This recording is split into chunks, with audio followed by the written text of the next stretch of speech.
Welcome everybody to Behind the Scenes with me, Louise Howlett, where we are chatting and catching up with some of the members of the Cape Town Philharmonic Orchestra, which is arguably one of the busiest arts organizations in South Africa. Cut short with all its activities by lockdown in March. And so we're finding out how the musicians have been doing and coping during this lockdown time. And today we are sitting with Principal Flute Gabriele Von Dürckheim and her second in command at the moment, Olliver. So hello there.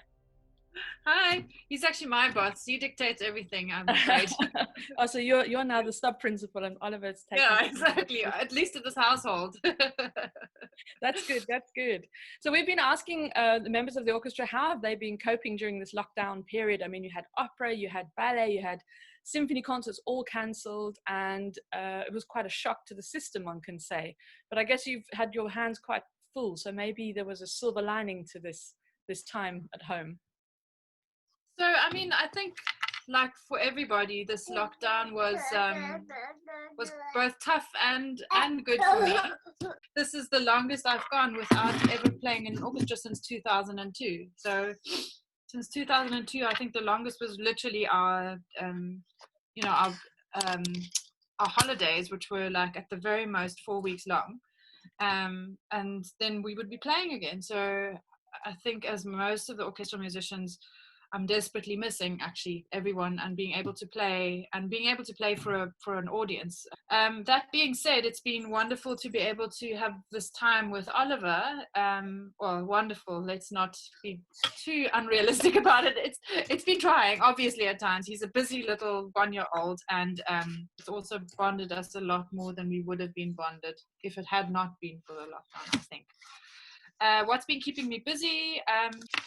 Practice studies. I've done a couple of like recordings of me with myself and all of that during that time. So yeah, essentially that's been what's been keeping me busy, is like actually just practicing, as I think with most of the people, a couple of recordings. How did you find the going into chamber music? I mean, you've played recitals and done chamber music, so it's not so foreign to you, but how did you find the online experience? Because people have said it's quite an intense period, like you're doing a recording session, but yes, it's not a recording session, and you want to give some semblance of performing to somebody, but nobody is there. Yes. So performing. It is, and it really is not dissimilar to making recordings, except that you for the most part don't actually have 5 hours to record one movement. You now literally are playing from the beginning to the end, so the concentration is something that I absolutely love, like that kind of focus that you're forced to have. It just I find it unbelievably satisfying. So that part was really great. The other thing that was actually quite helpful was for both of the instances, there was quite a substantial recording crew, which is obviously also why online concerts are actually quite expensive, is because the online crew has to do their thing. They've got to set up. It's a massive operation actually. Anyway, but they actually contributed to it not feeling entirely vacuumous, or I don't know how to say that, as if we were playing in a vacuum. At the end of the Concerts Connect, there was quite a nice applause actually, wasn't there? Exactly. So, and that applause was actually super helpful, and it was actually just really, really wonderful. So it wasn't quite as it would be and as rewarding as when you have an audience of 200 or even 50 people, but at the same time it was just great to have people there too. So flute is the instrument that we know you play, and has it always been your instrument? What inspired you to take up the flute, for example, or how did you get to be thinking of playing as an orchestral player? So it's actually a really, really funny story. I started the flute when I was 11, and my parents, I was actually quite an underachiever in primary school, and in an effort to kind of motivate me to get better marks, my mom promised me a flute for a better mark. So I did work a little bit harder for it, but I think they were purely materialistic ideals that I had, because the flute's quite a shiny instrument, so I kind of figured it's probably quite a lot of money, so it's worth playing, playing for this.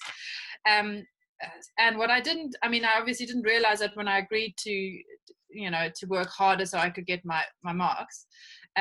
What I didn't realize is that when I then started the flute, it actually just came quite easily. Like I could make quite a sound quite easily, and it wasn't hard. The big reason I continued, and actually it became quite clear quite soon that I wanted to become a musician, was because my very first teacher and my subsequent teachers have all been incredibly supportive, inspirational, and they work up a fire in me, which I think I wouldn't have done on my own. The last question that we're asking people is a piece of music that inspires them, or they really enjoy, or they'd like to share with the listeners. So we're trying to build up a bit of a playlist for the listeners to explore music further, especially seeing as they can't hear the orchestra playing at the moment. So we're asking the orchestra members to give us some suggestions of their favorite pieces, or something for the audience to listen to. So do you have something you can suggest? The work that actually I think is probably one of my favorite works of all time is Mahler's Second Symphony, which I've had the privilege to play twice in my life. And I think, it's such a massive undertaking that I think that was probably the last chance I had. The first time I performed it was, I think in 2000, with the Malaysian Philharmonic Orchestra on principal piccolo. And then the second time was 2018, I think, was when we performed it in the City Hall as principal flute of the orchestra.